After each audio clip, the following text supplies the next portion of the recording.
Right, good evening everyone. It has turned 6 o'clock and we are live on the live stream, so I will start the meeting. So welcome to this evening's Cabinet meeting. Agenda item number 1 is the evacuation procedure. Everyone present is aware of what that is, so I don't intend to go over that. Item 2 is apologies. All of Cabinet are here. Do we have apologies from the Leader of the Opposition? Okay. Declarations of interest. Are there any declarations of interest beyond those already printed in the agenda? Nope. Okay. That moves us on to agenda item number 4, which is the minutes. Is everyone happy that I sign them off as a true and accurate record of the last meeting? Okay.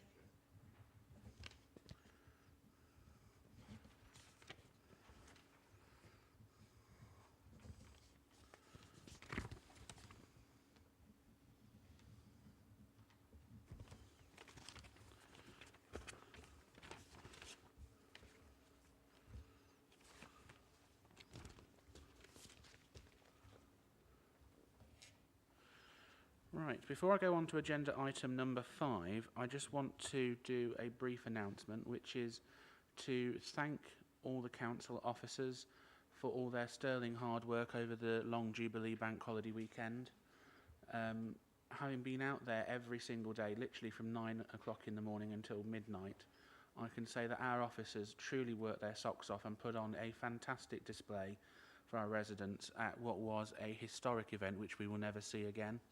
And myself and Mr Mayor have been writing to all of the members of staff concerned to thank them personally for all their hard work. And I think that on behalf of Cabinet we should also put that on the record as we put that forward in the budget. And I know a number of members of the Cabinet also went out and supported their local communities in that. So if we can also make sure that's minuted, please. I think it's important to do that, given that we will never see another Platinum Jubilee again. So that does move us on to agenda item number 5, and there are no members of the public to engage in consultation with.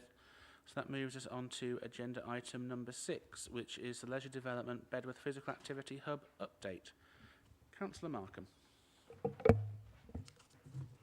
Thank you. This report provides the 5th update to Cabinet on the Bedworth Physical Activity Hub report. The REBA Stage 4A has now been completed and work progressed to Stage 4B and moving into Stage 5. Since I reported to you in March, there has been some significant advances in the project, all detailed in the Cabinet report, but I would like to highlight the following. A rigorous procedure exercise was undertaken and BAM Construction Limited have been successful as the preferred appointment to construct the new Bedworth facility.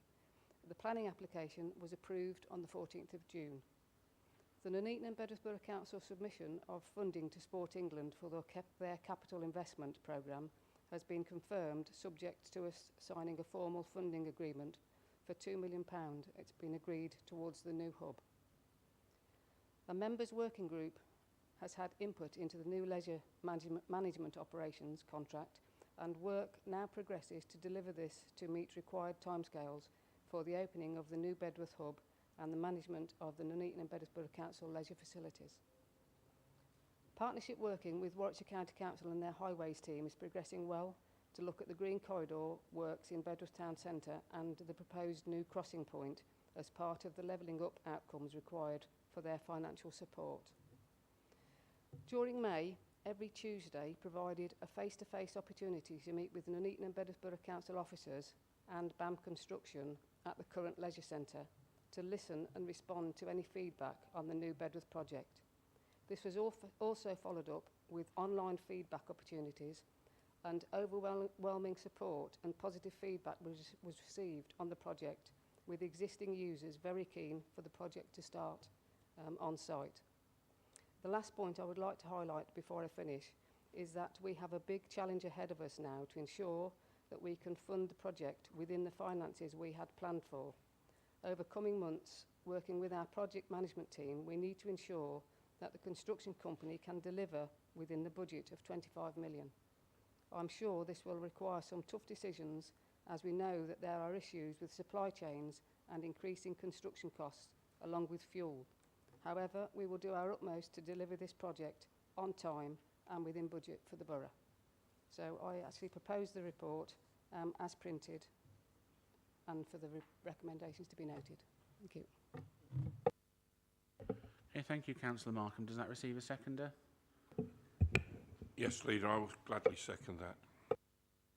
Okay, thank you, Councillor Guttridge. Any non-Cabinet member? Councillor Condacor. Thank you very much, and thanks to the Cabinet member for the update. It is really reassuring that you're aware of the challenges ahead, because it's not a good time to start a massive project. And this project we've been following for the last decade through scrutiny. It's really good that we are now on the last mile, but the last mile is always the hardest. So we'll see how things go. I'm really pleased we've got the Green Corridor funding, because one of my big concerns with how wonderful this leisure centre would be is if it was actually only accessible by people who have their own cars. So it's really important that we get these green links from Bedworth Railway Station, Bedworth Town Centre. And as I said at planning, it would be really important to get things like some family tickets on bus routes and things, so that people from across the borough can actually use it at an economic rate. And I hope some negotiations maybe from the operator in terms of getting people travelling there.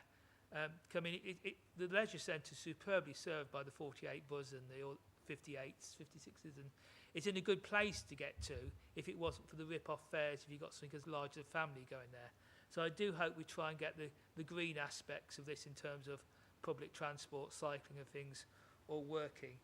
And my really only sort of fly in the ointment for this now is actually the fact we've got gas boilers doing the heating. We've got so much good in this leisure centre. 90% of the energy will probably come from ground source or air source heat pumps to do the pool and the etc.